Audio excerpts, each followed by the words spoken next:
Olá, tudo bem? Nesse vídeo nós vamos tratar sobre a Era Napoleônica. É importante ressaltar que a Era Napoleônica se dará no final da Revolução Francesa. Nós estaremos aqui na fase do Diretório, o último órgão executivo da fase revolucionária na França, que vai convidar Napoleão para fazer a proteção militar desse órgão. E este, ao ser convidado para fazer a proteção militar do Diretório, isso se dará por conta de seus grandes feitos militares, apesar de ele ter nascido na ilha de Córcega, na Península Itálica, ele faz carreira no exército francês. E ao derrotar os poderosíssimos exércitos prussianos e austríacos, o Diretório, o último órgão executivo na França revolucionária, o convidará para fazer a proteção militar desse órgão. Mas na frente ele será convidado a fazer parte do órgão. E aí ele vai se aproveitar da situação e dará um golpe no Diretório. E aí iniciará o consulado, um órgão com 3 cônsules, dos quais ele é o mais importante. Portanto, aqui finaliza-se o processo revolucionário da França e aí inicia-se o Império Napoleônico. Muito bem, feita essa observação, é importante ressaltar que faremos isso em tópicos para facilitar a assimilação deste conteúdo. A ascensão política de Napoleão. No consulado, Napoleão era o primeiro dos 3 cônsules e ele governava com Emmanuel Sieyès, um clérigo, e com Roger Dux, um deputado da planície. Porém, em 1802, Napoleão, por meio de um plebiscito, vai se tornar cônsul vitalício e vai passar a perna nos outros 2. De cônsul vitalício a imperador na França. Em 1804, Napoleão não se dá por satisfeito e convoca um plebiscito para consultar a população francesa sobre a instauração de um império na França. E com 60% dos votos favoráveis obtidos, ele implanta um regime monárquico. E em 2 de dezembro de 1804, ele vai ser coroado imperador da França. Tudo isso amparado no apoio do exército, onde ele gozava de imensa popularidade. A negociação de Napoleão com o Papa Pio VII. Apesar do processo de coroação ter sido um pouco conturbado, pois Napoleão pegou a coroa da mão do Papa e colocou na própria cabeça, dando uma demonstração para toda a nobreza ali presente, de que ele era um poder superior ao poder da Igreja.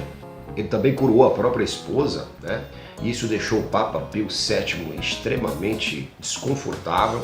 Mas essa situação foi amenizada quando Napoleão procura o Papa Pio VII para negociar alguns itens, como por exemplo, ele vai solicitar ao Papa que o Estado francês tenha o direito de escolher os seus bispos na França, Ele vai confirmar o confisco dos bens da Igreja feito ainda lá atrás, na Revolução Francesa, porém ele vai dar em troca o reconhecimento do catolicismo como religião oficial da França e se compromete a sustentar o clero do país.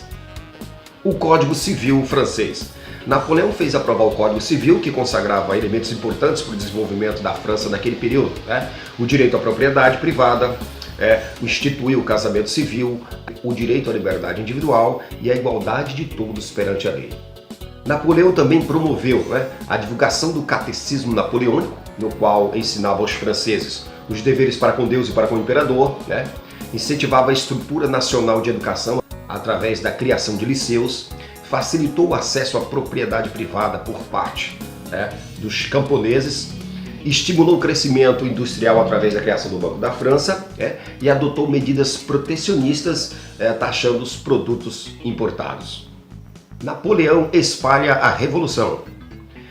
Napoleão ambicionava espalhar a Revolução pelo mundo, derrubando reis, príncipes em toda a Europa, enterrando assim definitivamente o absolutismo europeu. Mas pretendia também submeter a Europa continental à sua influência e impor a preponderância francesa nos mercados do continente. O resultado dessa política é uma sucessão de guerras. Seus exércitos invadiram a Holanda, a Bélgica, a Suíça, a Prússia, a Áustria, a Península Itálica, a Península Ibérica. Napoleão destronou reis e nomeou parentes para governar em diversos principados europeus. Como a gente pode ver aqui no mapa, os territórios europeus anexados pelo Império Napoleônico. A Inglaterra em relação à política de Napoleão. Rival dos franceses desde o século XVIII, estes estavam dispostos a impedir Napoleão em sua expansão militar e territorial. Mas os ingleses só obtiveram êxito na Guerra Marítima, né? Quando venceram a Batalha de Trafalgar na costa espanhola em 1805. No mesmo ano, Napoleão impôs o bloqueio continental, que proibia todos os países do continente europeu de comercializarem com a Inglaterra. Napoleão vence a coligação. Até o czar da Rússia, Alexandre I, aderiu ao bloqueio por meio do Tratado de Tilsit de 1807. No continente se organizou uma coligação de exércitos prussianos, austríacos e russos, mas foram derrotados pelo exército de Napoleão. As invasões de Napoleão. Na Espanha ocupada, Napoleão deu o trono a seu irmão José Bonaparte, forçando a abdicação de Carlos IV.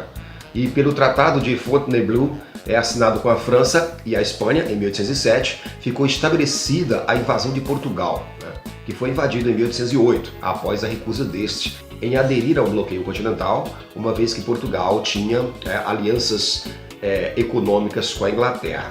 E esta forçou Portugal a não aderir ao bloqueio continental francês.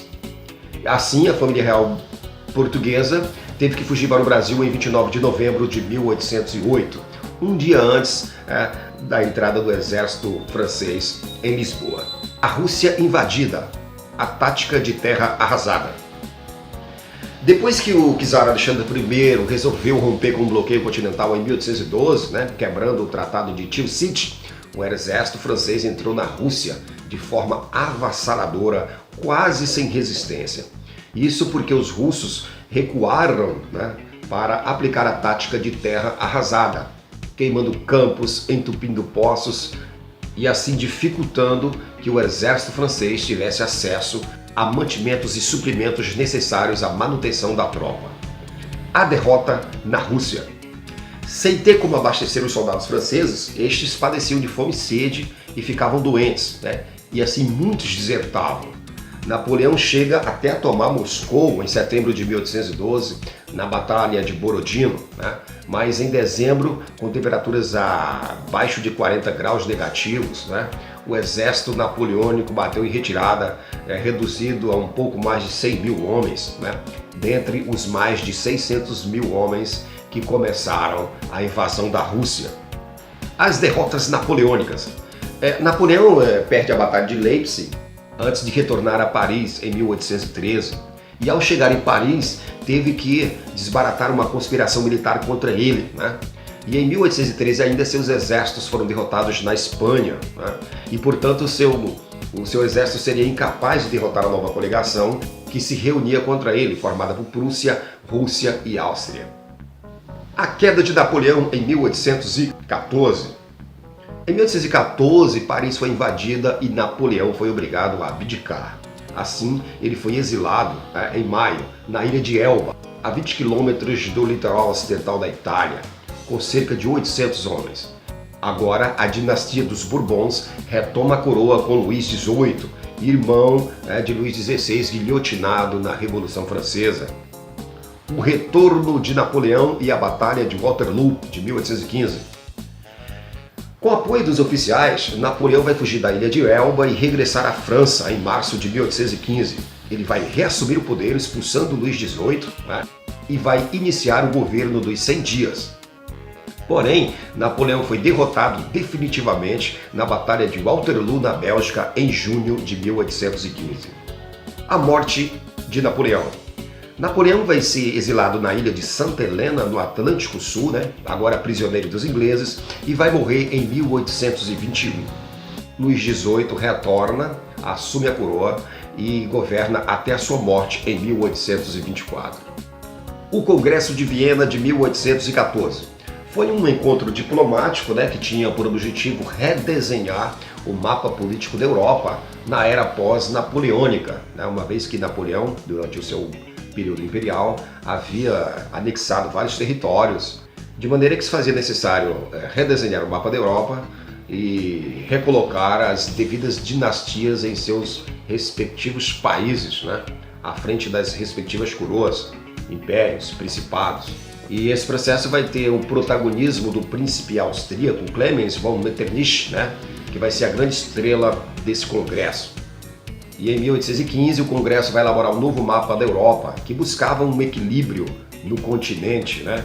Beneficiou sobretudo a Prússia, que anexou a Saxônia e a Westfália da Polônia, e a região do Reno, né, que foi retirada da França. A Áustria anexou parte da região balcânica, mas perdeu a Bélgica e teve de aceitar a Confederação Germânica, né, composta por 38 estados, que mais tarde vai se unificar e formar a Alemanha. A Rússia recebeu a Bessarábia, né, e parte da Polônia e da Finlândia, né. E a Inglaterra recebeu a ilha de Malta no Mediterrâneo, né, a colônia de Cabo no extremo sul da África e o Ceilão no Índico. A restauração da Santa Aliança. Com base no princípio da legitimidade, foram restauradas as dinastias absolutistas destronadas por Napoleão, né, como por exemplo os Bourbons na Espanha, na França, e a dinastia de Bragança em Portugal, né. Estas vão retornar ao poder em seus respectivos países. Agora nós podemos destacar a restauração do antigo regime, das monarquias absolutistas e dos privilégios da nobreza e do clero, né, que haviam sido contestadas durante o processo revolucionário na França. Como surgiu o Acordo da Santa Aliança, né? Dava aos países signatários, a Prússia, a Áustria e a Rússia, o poder de intervir nos países ameaçados por movimentos nacionalistas ou por movimentos liberais, bem como nas colônias onde ocorressem rebeliões contra as suas respectivas metrópoles. O governo inglês, é importante ressaltar, não aderiu à Santa Aliança, pois estava de olho no livre comércio com os países que surgiriam, né, das independências coloniais na América Espanhola.